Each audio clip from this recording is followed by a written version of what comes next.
Welcome to the Stronger Together podcast, where we have real talks about the financial topics affecting all of us. No matter what season of life you're in, we're here to support you, because when we learn together, we're stronger together.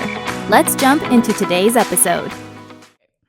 Hello, everybody, and welcome back to the Stronger Together podcast.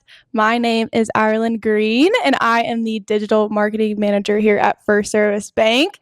And for today's episode, we have... You want to introduce yourself? Sure. Yep. I am Brittany Witham, VP of Retail Operations. Long title. And you do just all the things. All the things. I'm sure your daily schedule looks so different. Every day. Every day it's something new, but I think that's why that's so exciting. And we love that. Yeah. I get bored, Yeah. Fine. I mean, every day, even in my job, is something new. You never know what is going to happen. Yeah. But you just never go with know. it. So, for today's episode, we are going to be talking about all things banking and how do we fall in love with bank? Because, it's February. It's Valentine's Day is coming up. Yes. And so I thought it would be fun to just kind of talk about ways that banking can seem hard, banking can seem difficult, and how we can kind of ease pressure, ease the stress of it, and make it more fun. Okay. So before we get started, I have a couple of questions that I just want to know. Okay. Because these are questions that I had to think about myself. Okay, what is that? So the first one is, what's your most used emoji? Because we all love emojis. We love exclamation marks. Yes. You get a Teams message from me, it's probably filled with exclamation marks. Girl, yes. Okay, most used emoji. So it would probably be, like in my text messages, it's the heart. Okay, which heart? Just the red one. The red heart? I don't know, just the red one.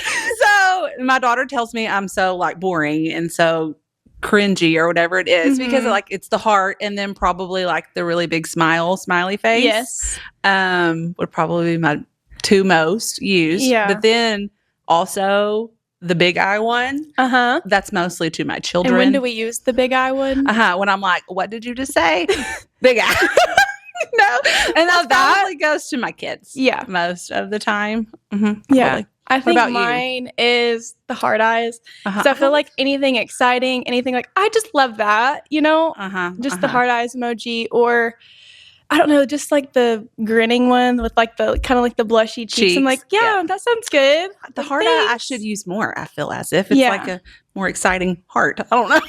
Yeah. And I feel like mine is emojis or exclamation marks because I'm not people pleaser in me. If you send me a period, I'm like, are you mad? Right. Are you mad? I feel that. Are you irritated? I'm like, sad? Are you sad? What's wrong?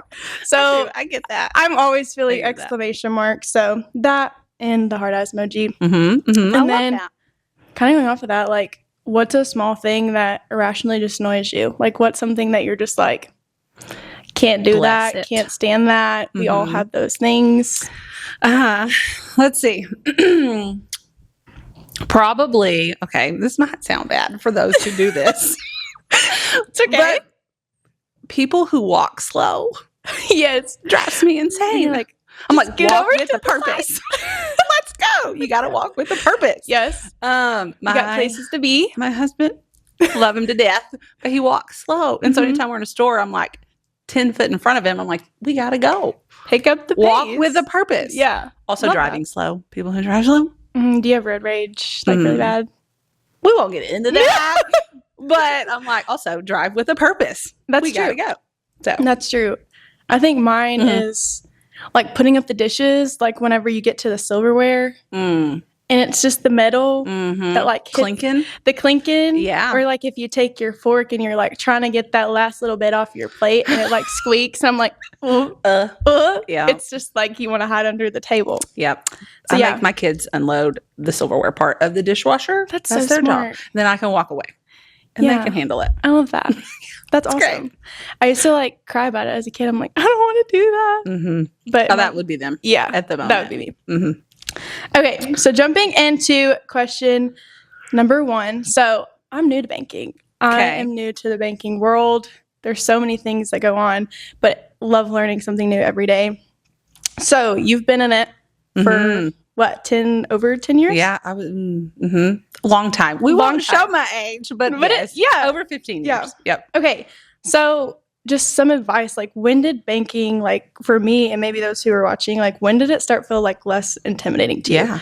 Like how did you get this journey to where you're falling in love with banking and all the things that come with it? Like what was that like for you? Yeah, that's a very good question. I feel like it's a two-piece for me. Okay. Like the intimidation part and then the falling in love part was a little bit different.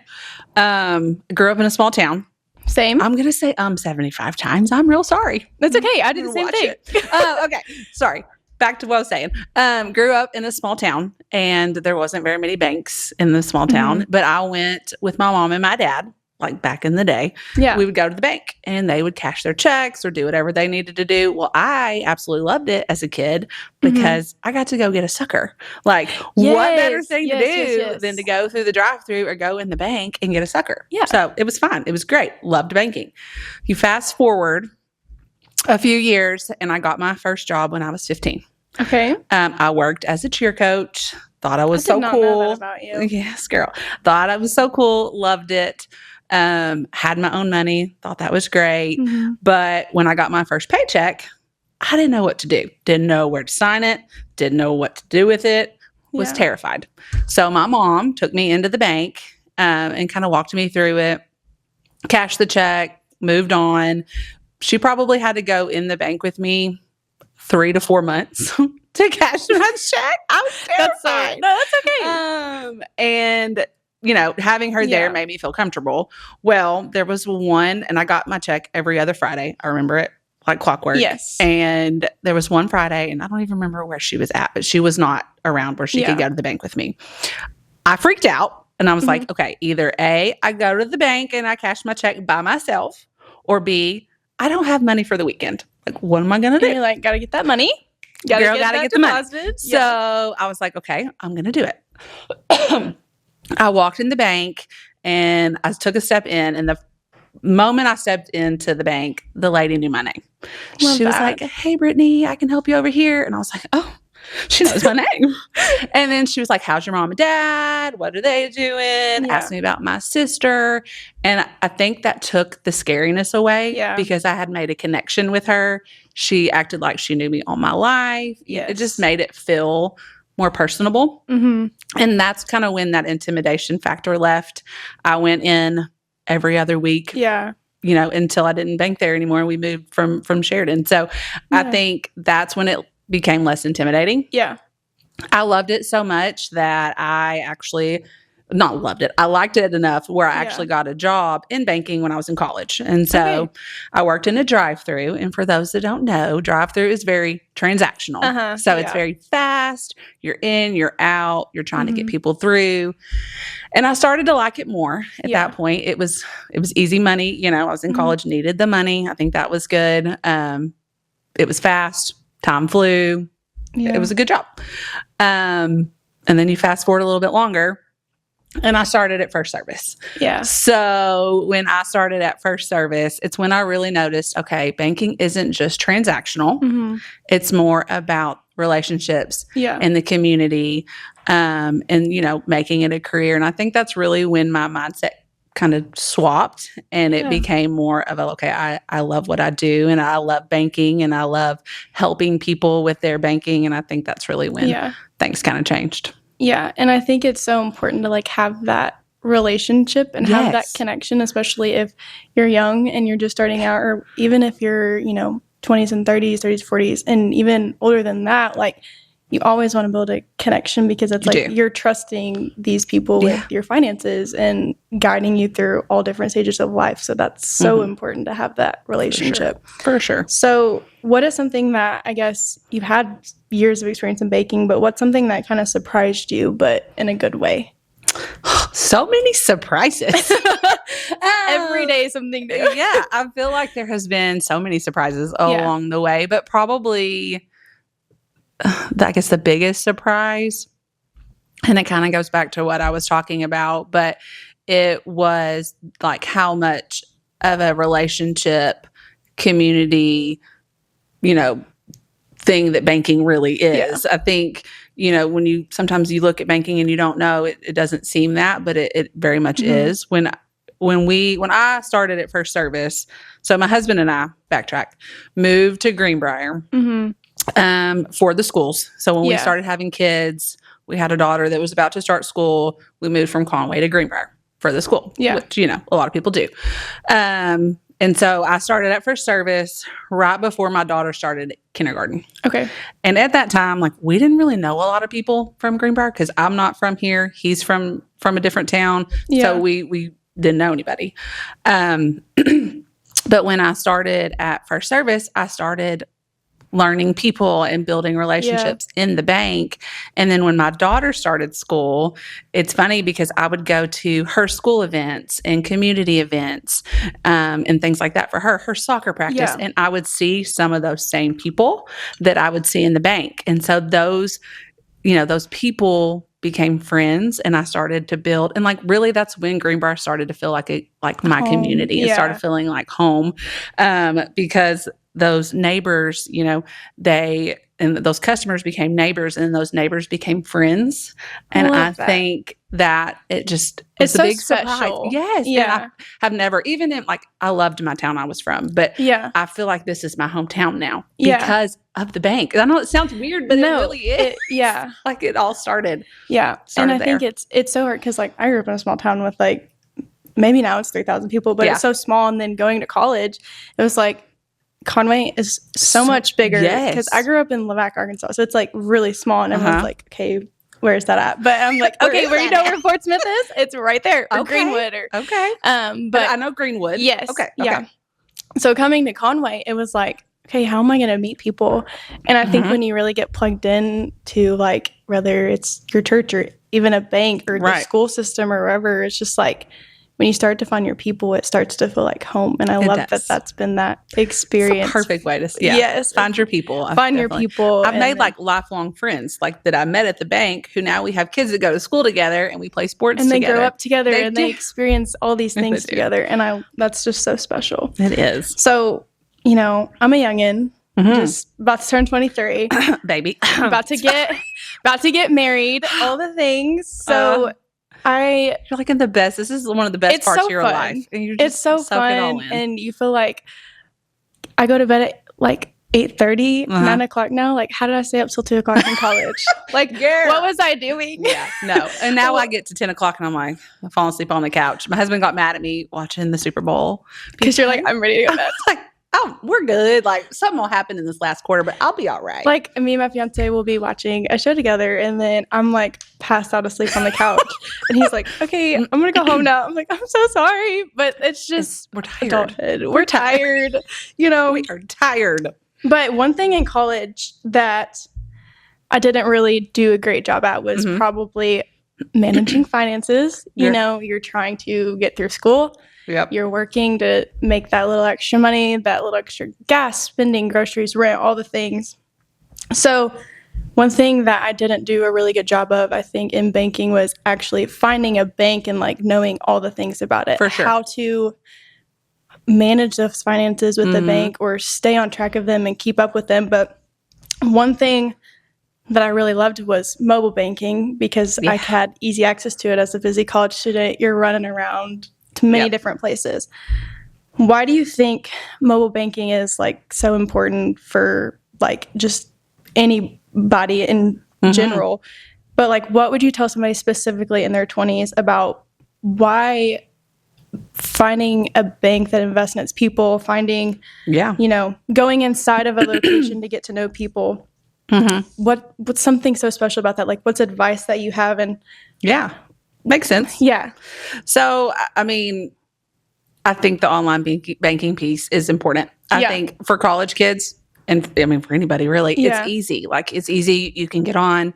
You can check your balance. You can see what you've spent. You can make transfers between accounts. Yeah. And I think all of that is very important. Yeah. And I think everybody needs that. But I feel like that's only half of the banking relationship. That's like only half of it. You're missing, it's incomplete. Your relationship is incomplete. So I feel like you're missing the personal aspect of it when you only 100%. Use online banking. Yeah. And I think one thing that, you know, situations happen where this money just went here. How did it get here? And then you're like, okay, who do I call? Yeah, you don't have anybody to call. You don't have anybody to call. And it's like you're trying to build trust, like, hey, I'm trusting you with all this money that I have. But if I'm just connecting with you over the screen, you're not really, and I think that's something that I miss is like, you're missing that side of it. That's that conversational, that relationship piece, people that can guide you and educate you. Cause I know like now, about to walk into marriage, like walking into like all these things, it's like, okay, how much do I need to save to buy a house? Like how much do I need to set aside for these, you know, milestones? And it's like, I can't do that on an app. No, I can't do that over the phone. So it's like sitting down with people like, okay, help guide me, walk with me through this, teach me. And so I think it's just so important to have that side of it. And I think it also helps you, you know, fall in love with banking more. For sure. Because you're like, oh, it doesn't have to be stressful. No. Because you can have people guide you. And people that you can trust with it. And I think that that's something that I never would have known. No.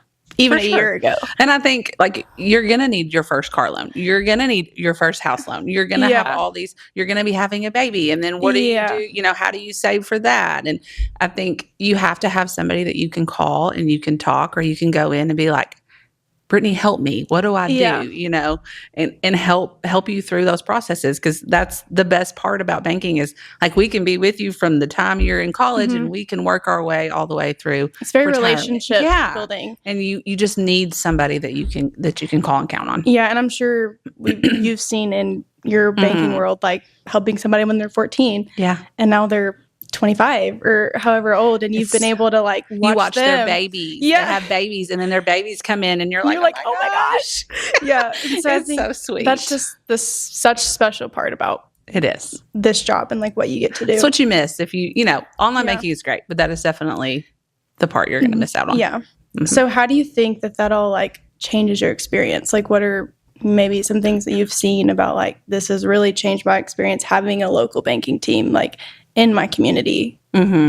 So, you know, especially having a local banking team, I think it changes everything. You know, it makes it personable. It personalizes your experience.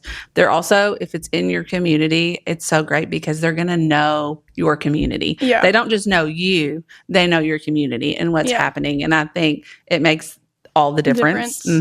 Because they're going to know, okay, you know, this person, this happened, and they're going to know your story from the start to the end.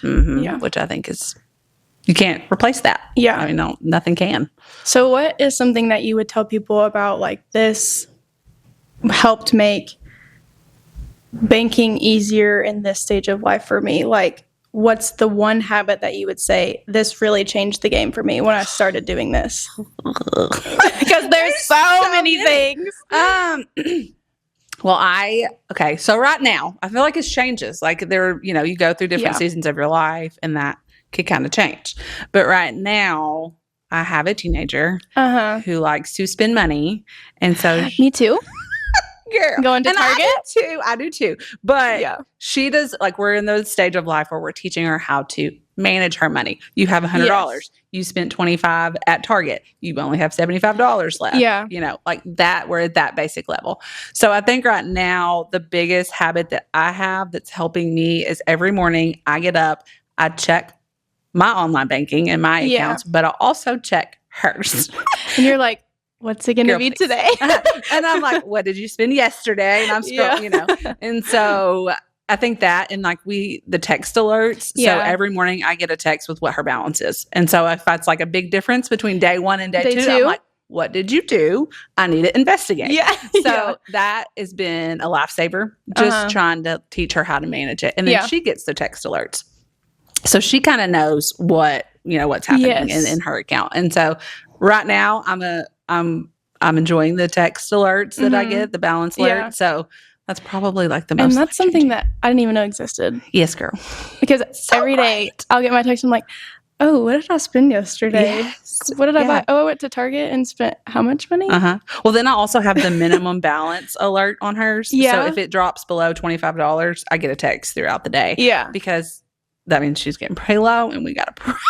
we got a problem. And so it's just, ask me again in a few months, it could change. But for right now, that's where I'm at. What's one tip or trick that you wish like you wouldn't have ignored? Like all these people have tried to tell you for years, like you need to do this and you need to do this, but you're like, no, I'll wait a little bit. Like, I'm not going to do that. Time. Yeah. Like, what is that one thing? Sounds so cliche. But I just remember from my parents, and my parents have always been like my sounding board, and they've taught me, you know, and I'm hoping I can be that for mine. But when I got my first job, my mom was like, you need to start saving now. Yes. Like, it's not, you need to start saving now. You know, you never know what's going to happen. It's not going to hurt for you to start saving now. Did I listen? No. Yeah. Were the jeans in the store more important? Absolutely. But I wish I wouldn't have ignored that advice, because, you know, even if I would have set $10 a day in a savings account back then, I've been working for 21 years. Okay, that was bad. that would be a lot of money. And, you know, I started way later than when I was 15. And so I think we've opened savings accounts for our kids. Yeah. We don't give them a choice. Like, if they get a lot of birthday money or something, like, we make them put some of that in there. Yeah. But it definitely, you know, I wish I would have listened to mom and dad. We all have those things. I'm like, I wish I would have listened when my mom said this, or when my dad said this. And we don't. And will my kids? Probably not. But, you know. But then they're going to look back in those years and it's like me and be like, I wish I would have listened when my mom said this. Yeah, for sure. But that's probably the one, if I could go back in time, I would do it a little different. Yeah. I think something that I loved that my parents did that I just never took the time to like actually sit down and do it. Mom's like, okay. She'd do like a little budgeting sheet, and she'd be like, she's so great. Like, she already like pre-calculated things for me. So all I had to do was just go in and add my total. I'm like, this is so amazing. So shout out to my mom. She's wonderful. But like, going in every month and adding in like, okay, I know I'm paying this much for rent. I know I'm spending this much on gas, or spending this much on groceries. And then it's like, I'm not having to guess, okay, how much do I have to budget and save for this month to pay these bills? Like, if I would have just filled out the sheet that she had already done for me, I wouldn't have to be stressing about it. Save so much. So when did she start this sheet? Because I need to make note. We got a pen. She probably started it when I was going to college, and then she redid it when I got my like full-time job. She's like, okay, here you go. I'm like, I love this. Wonderful. Can mom share the sheet, please? I think I still have it. So I'm gonna need it.